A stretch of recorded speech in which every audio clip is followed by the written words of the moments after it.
It's no secret that Joe Biden is out of touch. I think that even his own supporters know that he's out of touch, but they're still supporting him regardless because they think that he's more electable against Donald Trump, which is laughable. But I mean, it's no secret that he's not progressive, right? To put it charitably.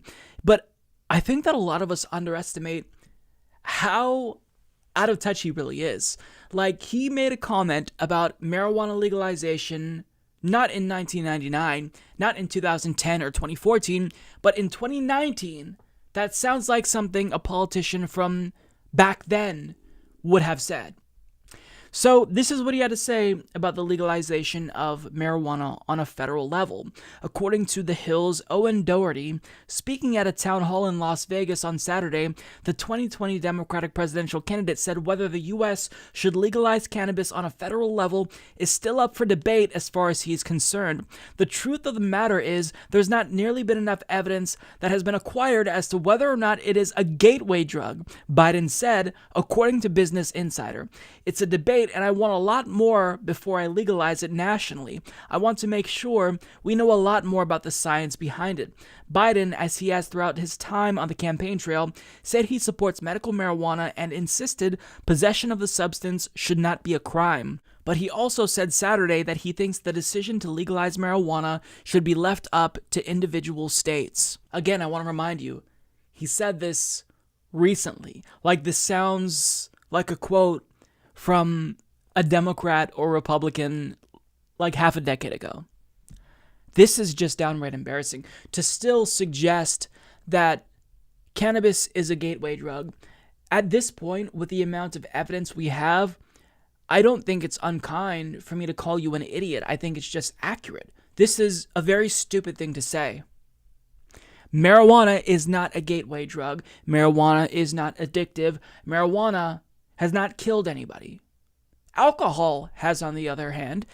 We still keep that legal. I mean, how long is it going to take until people realize that prohibition does not work? Prohibition never works. That's why we made alcohol legal. It's why marijuana legalization in the states that it has happened in has been incredibly successful. And being from a state that has legal weed, I can assure you, we're not going, out of our way to acquire meth. Now, we're not graduating onto harder drugs. Nobody's doing that. In fact, in, I believe, Colorado, marijuana use among young people has actually decreased. So there's been nothing but positive effects. And on top of that, we're raising tax revenue that we are funneling to schools and local projects. But yet Joe Biden says, you know what, we'll just leave that up to the states.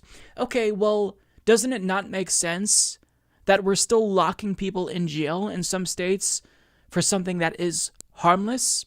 In my state, I can walk into a store and legally purchase as much pot as I want, but in other states, if you have marijuana on you, you could go to jail. That doesn't make sense. And there are going to be some states who are never going to legalize it. More conservative Republican-run states in the South who will never legalize marijuana. And this is a civil liberties issue, so why should people in the South never have what we have here in the Pacific Northwest? In fact, the whole West Coast has legal weed now. So when you say this is a states' rights issue, this is you pivoting. This is you sitting on the fence because you don't actually want to take a real stand. Saying that you support medical marijuana, that's not bold. Republicans support medical marijuana. That's not a bold stance at all. Decriminalization is not bold. We need to talk about seriously legalizing marijuana in all 50 states. And the fact that you're not going to do that as president shows that you're a joke. You're offering people nothing. You are offering voters nothing to be excited about. I mean, this is an issue that would easily get at least some young people excited to vote for you. I still wouldn't be excited to vote for you, but if you were pushing this, I'd say, okay, well, it makes sense because this is an issue that has bipartisan support. I mean, you're going to get the progressives as well as the libertarians on board. Why not opt for legalization? But you're so out of touch. You don't know which way the wind is blowing on this issue, which it's blowing towards legalization, but nonetheless, not enough for you to actually be bold for once in your life. I mean, Joe Biden, it's like he figures out which side of history is the wrong side of history, And he opts for that stance rather than just doing what's right because he's a coward. He's a hack. This states' rights issue is incredibly, annoying. I think that some issues can be states' rights issues. That's fine. But on issues like this, where it's incredibly popular, the Democratic Party and Joe Biden would be absolutely morons to not jump on board with an issue that would make them so popular. Who's against weed legalization in 2019? Support for this will only increase in 2020. So you can actually pound Trump for that, take away some libertarian votes in the event you're the nominee, which I hope you're not, and say, look, Donald Trump isn't for freedom. Donald Trump doesn't even want to legalize marijuana federally. What a joke. I thought he's in favor of freedom and liberty. I thought that Republicans say that they believe in freedom and liberty. But instead, you're just choosing to take a stance that's safe and, quite frankly, idiotic. Because, of course, it's not a gateway drug. What a stupid thing to say in 2019. Like, this is just, it's perplexing at this point, like, to be that out of touch. I genuinely don't get it. I don't get it. Now, I think that Jules had the best response to this because she said, shitlibs like Biden are a gateway drug to fascism. And that's exactly it, because if we keep electing these neoliberal centrist Democrats who get in office and don't do jack shit for the working class, then people get more desperate and subsequently become more susceptible to radicalization. And then 4 to 8 years down the line, we get someone who's probably worse than Donald Trump. We get a President Ted Nugent or a fucking President Roy Moore. Like, the radicalization, the fascism will be something that draws more people in as they look for answers. And Republicans always try to propose answers to people's problems. It's the wrong answer. It's always scapegoating immigrants, but they're proposing answers that speak to people, that prey on their desperation and exploit it. So Democrats who are neoliberal, who aren't actually going to fundamentally change the system, they're letting you know that they're not serious about taking on these right-wing demagogues and fascism. And in a way, they inadvertently enable it.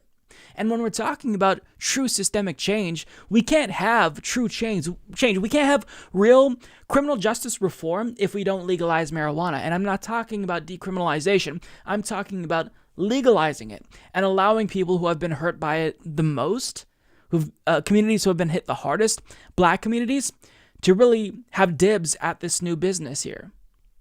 Because, legal weed is going to be a very, very large industry. It's already a multi-billion-dollar industry. So for you to just not get on board and fearmonger about it being a gateway drug in 2019, it just shows to me that Joe Biden, if he were to go up against Donald Trump, it's going to be a bloodbath. And not in his favor. He's going to get crushed by Donald Trump. So, what else do you say about this? In 2019, Joe Biden is still claiming that marijuana is a gateway drug. What a dumbass.